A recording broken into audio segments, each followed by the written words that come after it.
So I've asked you to bring an object that reminds you of CNTRP or CDTRP. Would you like to show that to us? Laurie, you want to go first? Oui, bien sûr. J'ai deux objets. Oh, Je suis désolée, mais j'ai deux. Celui-ci, voilà. oh. C'est le bouchon du bouteille de champagne. À l'occasion où c'était annoncé que nous avons réussi avec notre application. Voilà. Ouais. Et aussi, en même temps, voilà. I have here the poster signed by all of our colleagues on the occasion at which we drank that bottle of champagne in Lake Louise.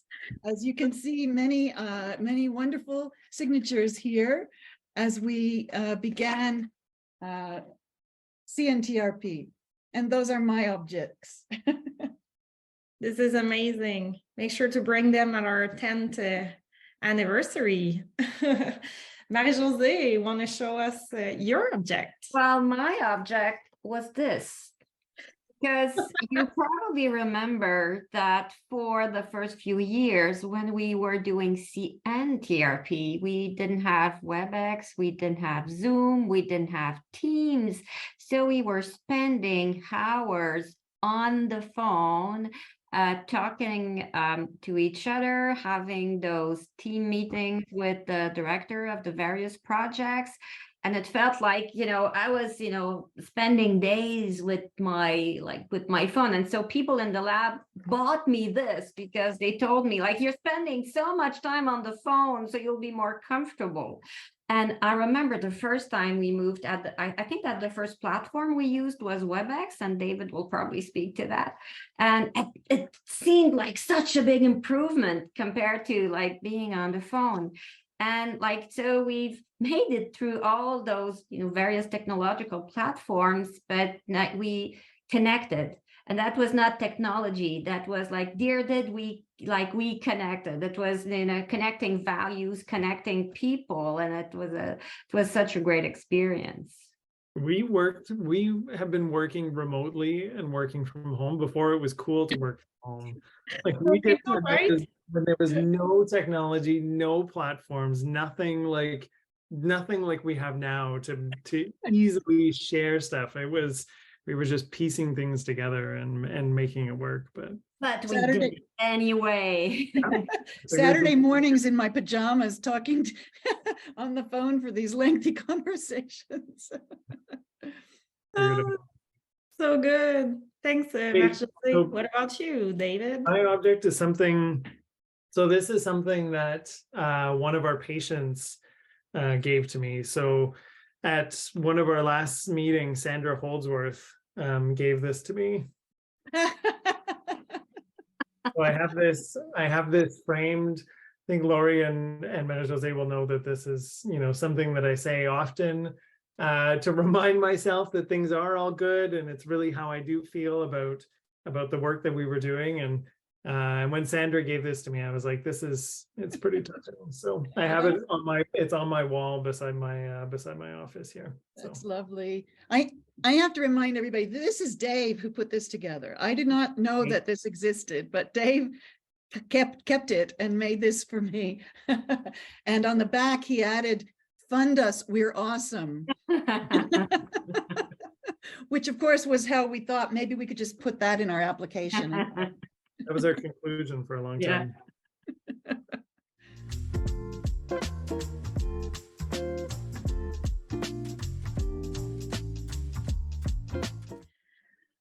What is one thing that people didn't know about the creation of the CNTRP, CDTRP? David. So something people probably don't know is the initial conception. So that CNTRP was actually conceived during Hurricane Igor. So this is in September of 2010. we were at a CIHR Institute for Infection and Immunity Advisory Board. And we were debating about what the next big strategic initiative was going to be, because at the time I worked at CIHR. And the whole IAB flew out to Newfoundland for this meeting, and we were stuck there because of a hurricane. So the power was out. We were in the hotel, but we kept going and we kept talking about this. And it was actually Tony Jevnikar, who was the champion for transplantation and organ donation and moving this forward as an idea and an initiative. And that was really where the whole thing came from, was right in the middle of a hurricane. We had nowhere else to go, and we came up with the idea. And then a couple months later, we did the first workshop. So this was in February of 2011, where we brought the whole community together. And this is actually, I was at CIHR and organized the workshop and made this report. And here's a picture of baby Dave. It was baby Dave and way back when organizing this. And it's funny flipping through this and seeing all the pictures of the different people that were at this workshop, who are so instrumental in getting this up and off the ground. And it's funny to see people still using the same headshots, 12 years later. Still recognize some of these, but anyways, that was a good start. Marie-Josée, what about? Alors, après le workshop, et je pense que Laurie s'en souvient peut-être, c'était à un congrès, un meeting de l'AST. On était à Philadelphie, si je me souviens bien. Puis, donc, Tony Jevnikar, Peter Nickerson, Laurie et moi-même, on était allés manger ensemble pour un peu organiser qui ferait quoi suite au workshop. Et puis là, on se disait, qui va faire le travail? Et puis, ça va être beaucoup de travail, ça va être beaucoup de temps. Puis, qui devrait faire ça? Et puis là, les deux gars disent, allez, Laurie, Marie-Josée, faites le travail. Et puis là, c'est comme, c'est les gars qui décident et puis nous, on fait le travail. Puis on s'est dit, OK, on y va. Et puis c'est comme ça qu'on a commencé à travailler ensemble. Et puis, comme on dit en anglais, the rest is history. On n'a jamais arrêté de travailler ensemble toutes les deux. Puis ça a été un formidable voyage, une incroyable aventure. Génial. Girl power. Laurie, what about you? Yes, I was thinking of the Philadelphia meeting as well.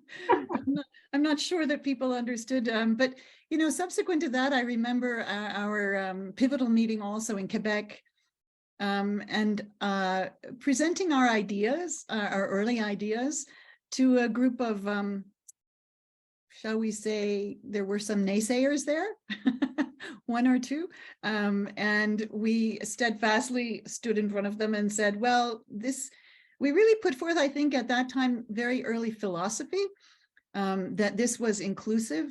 Before it was common to say EDI, we were talking about inclusivity and diversity and inclusion, and how this was not going, I don't know that we necessarily had to put it so much into words that this was not going to be pyramidal.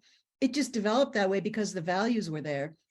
And there were a lot of skeptics, I think, as we made that presentation, who kind of scratched their heads and say, well, how's that going to work? That's never going to work. And I'm not sure that that's understood, how fundamental that was to the early creation. Of course, I believe that's the same meeting where we also talked to Michel Tremblay, and started talking about this idea of how this kind of a network, this kind of a framework, this kind of a framework of working together was our idea, our collective idea, and that this was going to be the fundamental nature of it. And I think maybe not everyone realizes that, but it resonated so strongly even from those first days. If I may add to that, because I was thinking also about this meeting, and it was funny because, like, to Laurie and I, it was so natural that it was the way forward, that it needed to be collaborative, it needed to be open and inclusive. And we were surprised that it came as a surprise to others. That's right. Right, it was so natural for us that we needed to bring people together, and the kind of the revolution and the innovation would come from this interaction of people with, various expertise and stories. But it's as we went along that I realized how kind of fundamentally different from most initiatives this was. Like the priorities of CNTRP and then CDTRP were, very, very fundamentally different from what was going on at the time in research. It was before team science was fashionable. It was before EDI. It was before all that we now know is so important. But it happened.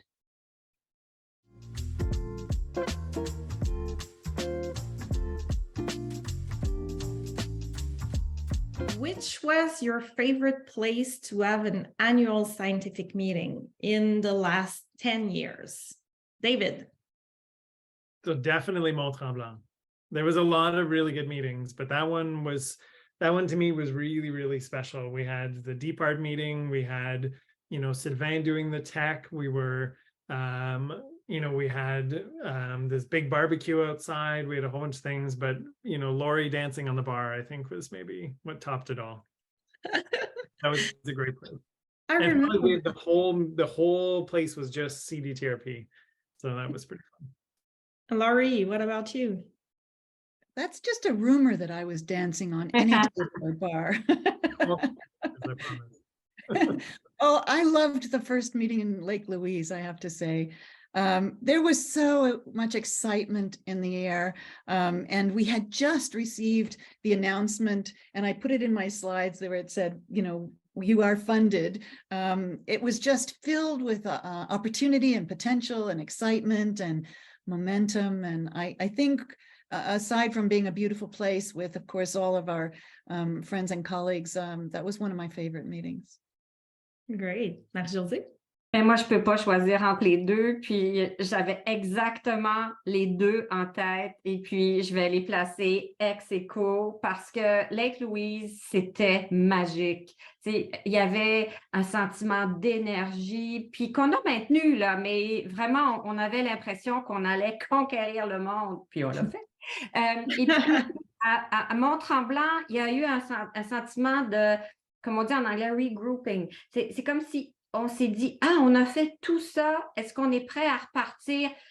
Yes, we can! Alors que les deux, ça a été des moments inoubliables.